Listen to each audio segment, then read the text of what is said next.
बिस्मिल्लाहिर्रहमानिर्रहीम।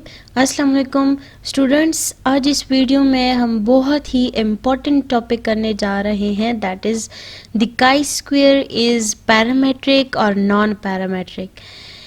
देखें, ये काई स्क्वायर डिस्ट्रीब्यूशन जो है ये आपके पास एक ऐसी वाहिद डिस्ट्रीब्यूशन है जो आपके पास पैरामेट्रिक भी है, नॉन पैरामेट्रिक भी है, ठीक है ना। यही वजह है कि आपके पास मोस्ट ऑफ द इंटरव्यूज में ये क्वेश्चन मस्ट किया जाता है कि जो काई स्क्वायर डिस्ट्रीब्यूशन है वो किस सिचुएशन में आपके पास पैरामेट्रिक यूज किया जाता है और किस सिचुएशन में हम उसे नॉन पैरामेट्रिक कहते हैं।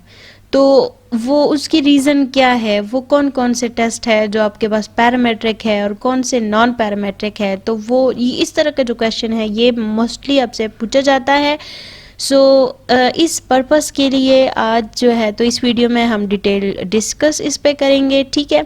जैसे कि इसका जवाब तो मैंने पहले आपको दे दिया कि काई स्क्वायर आपके पास पैरामेट्रिक भी है या आपके पास नॉन पैरामेट्रिक भी है, ठीक है।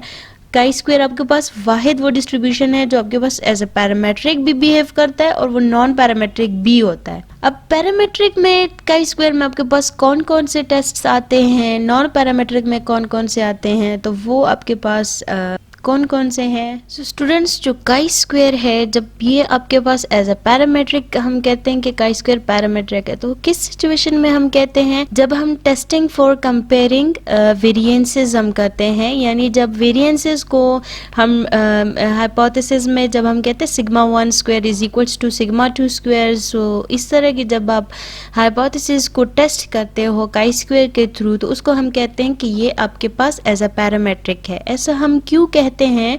क्योंकि आपके पास जब हम टेस्टिंग फॉर कंपेयरिंग वेरिएंसेस की बात हम करते हैं तो वहाँ पे एक एजम्पशन होती है, नॉर्मेलिटी की एजम्पशन, ठीक है ना। तो जब नॉर्मेलिटी की एजम्पशन आ गई तो जाहिर सी बात है ये आपके पास क्या हुआ, पैरामेट्रिक हुआ। अब chi square as a non parametric कब होता है? नॉन पैरामेट्रिक आपके पास ये है 3 टेस्टिंग में आपके पास ये नॉन पैरामेट्रिक होता है। फर्स्ट क्या है कि द टेस्टिंग ऑफ इंडिपेंडेंस, यानी जब हम टेस्टिंग ऑफ इंडिपेंडेंस करते हैं या testing of independence of contingency tables के थ्रू जब हम करते हैं तो ये आपके पास जो है तो नॉन पैरामेट्रिक में आता है।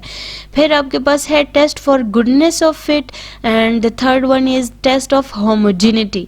सो these 3 are non parametric test of chi square distribution, ठीक है। ऐसा क्यों है? क्योंकि यहाँ पे आपके पास नॉर्मेलिटी की कोई एजम्पशन नहीं है। सो जब आपके पास डिस्ट्रीब्यूशन फ्री टेस्ट होते हैं जहाँ पे डिस्ट्रीब्यूशन के बारे में कोई एजम्पशन नहीं की जाती तो उनको हम क्या कहते हैं, नॉन पैरामेट्रिक टेस्ट कहते हैं। तो स्टूडेंट्स, ये आपके पास जो काई स्क्वायर डिस्ट्रीब्यूशन है उसको हमने पैरामेट्रिक भी कहा, उसको हमने नॉन पैरामेट्रिक भी कहा। तो पैरामेट्रिक में आपके पास कौन कौन से आते हैं वो भी हमने डिस्कस किया और नॉन पैरामेट्रिक में जो आते हैं वो हमने डिस्कस किए। सो स्टूडेंट्स, आई होप आपसे अगर कोई भी इस तरह का क्वेश्चन पूछे कि आपके पास काई स्क्वायर में वो कौन सा टेस्ट है जो नॉन पैरामेट्रिक में आते हैं या वो कौन सा टेस्ट है जो पैरामेट्रिक में आते हैं, तो आप इजीली उनको रिप्लाई कर पाएंगे। Thank you so much for watching.